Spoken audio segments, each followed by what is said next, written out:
नमस्ते दोस्तों, कैसे हो आप लोग। ओला अमीगोस, कॉमो एस्ताइस।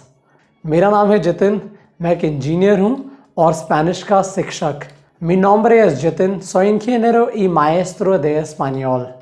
मैं स्वागत करता हूँ आपका मेरे स्पेनिश चैनल पर।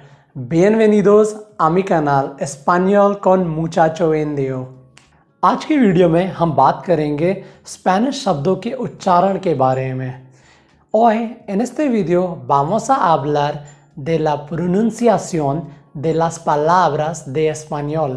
स्पेनिश भाषा हिंदी की तरह ही है। जैसे हिंदी में मात्राएं होती हैं जो शब्दों के उच्चारण में हमारी सहायता करते हैं, वैसे ही स्पेनिश में वोकालेस होते हैं जिनको हम स्वर बोलते हैं। वो स्पेनिश के शब्दों के उच्चारण में हमारी मदद करते हैं। तो आइए ये सीखते हैं कि स्पेनिश के स्वरों को या वोकालेस को कैसे बोला जाता है। यह है आ, यह है ए, यह है ई,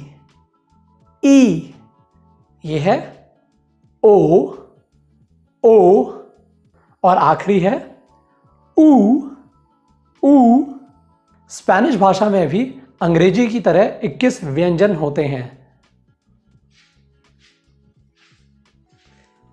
इन स्वरों को और व्यंजनों को मिलाकर हम शब्दों का उच्चारण करते हैं, जैसे कि एरे मास आ रा, दे मास ए दे, होता मास ई खी, एने más o, no, m más u, mu।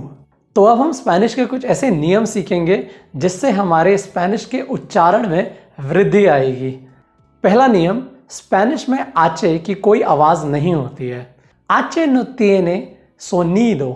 इसका ये मतलब है कि कोई भी शब्द अगर आचे से शुरू होता है तो हम वहाँ पर आचे का उच्चारण नहीं करेंगे। उदाहरण के लिए ओला, जिसका मतलब होता है हेलो या नमस्ते, हॉस्पिटल, जिसका मतलब है अस्पताल, होटल, जिसका मतलब है होटल।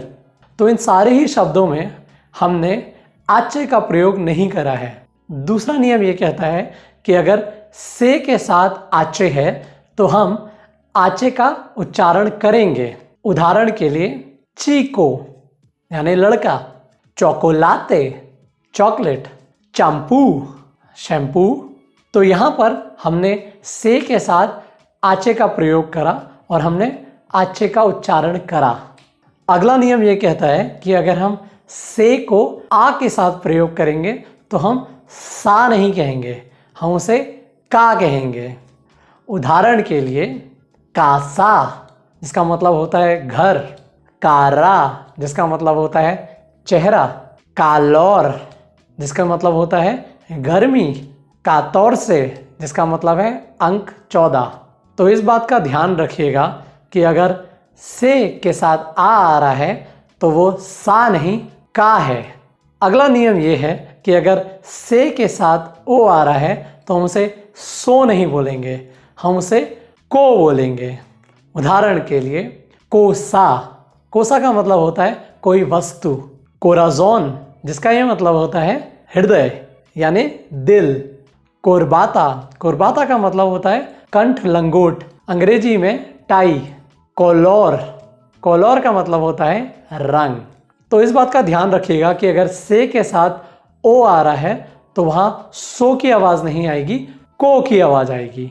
अगला नियम ये कहता है कि अगर से के साथ ऊ को इस्तेमाल करेंगे तो हम सू नहीं कहेंगे, हम उसे कू कहेंगे।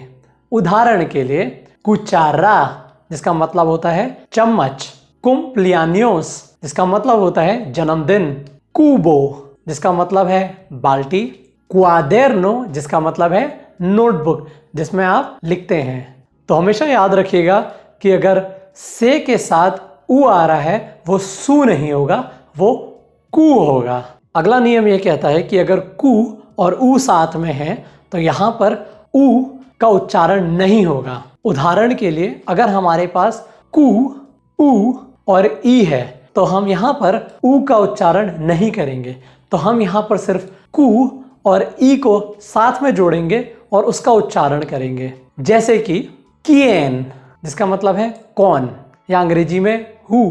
किन से जिसका मतलब है अंक 15। कीमिका जिसका मतलब है रसायन शास्त्र या फिर केमिस्ट्री अंग्रेजी में। अगला उदाहरण कु और ऊ से मिलता जुलता है, तो अगर हम कु, ऊ और ए को साथ में जोड़ेंगे तो यहाँ पर भी हम ऊ का उच्चारण नहीं करेंगे, हम सिर्फ कु और ए को साथ में जोड़कर उसका उच्चारण करेंगे। उदाहरण के लिए केसो जिसका मतलब है चीज, के जिसका मतलब है क्या, केखा जिसका मतलब है शिकायत या अंग्रेजी में कंप्लेन। अगला नियम यह है कि अगर खे के साथ ए या फिर ई आता है तो वहां पे ह की आवाज निकालेंगे, ह। उदाहरण के लिए हियोग्राफिया यानी भूगोल। हेंते जिसका मतलब है लोग या अंग्रेजी में पीपल।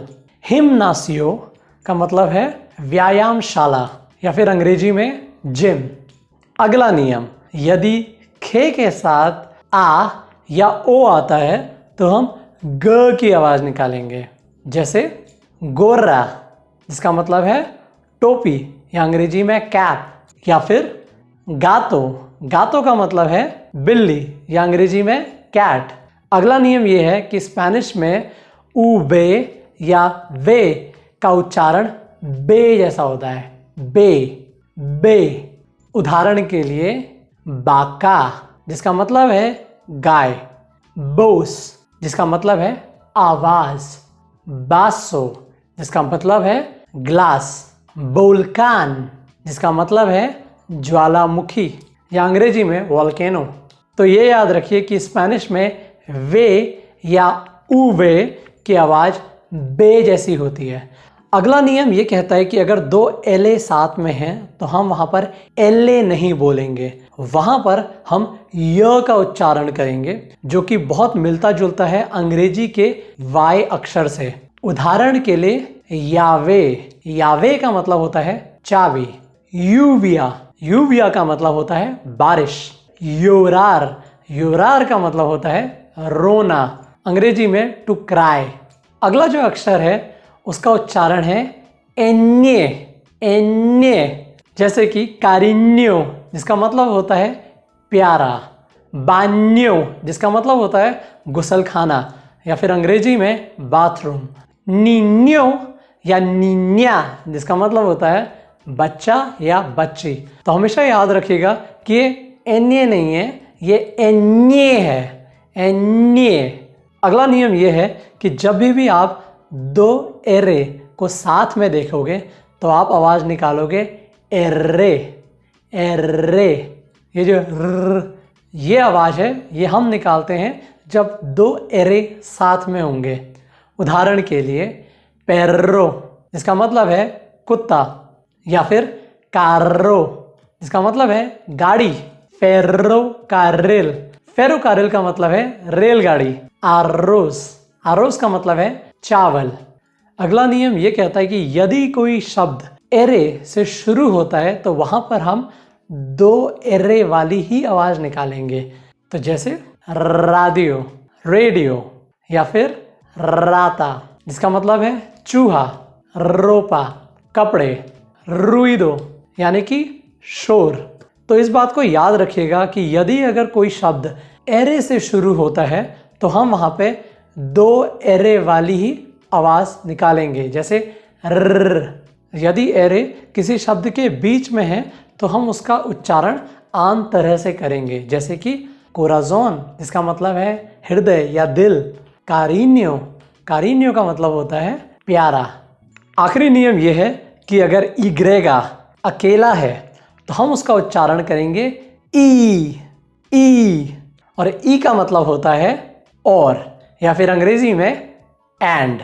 मैं आशा करता हूं कि आपने इस वीडियो से कुछ नया सीखा होगा। अगर आपको ये वीडियो अच्छा लगा तो लाइक बटन को छूइए। अगर आप मेरी प्रशंसा करना चाहते हैं तो नीचे कमेंट कीजिए।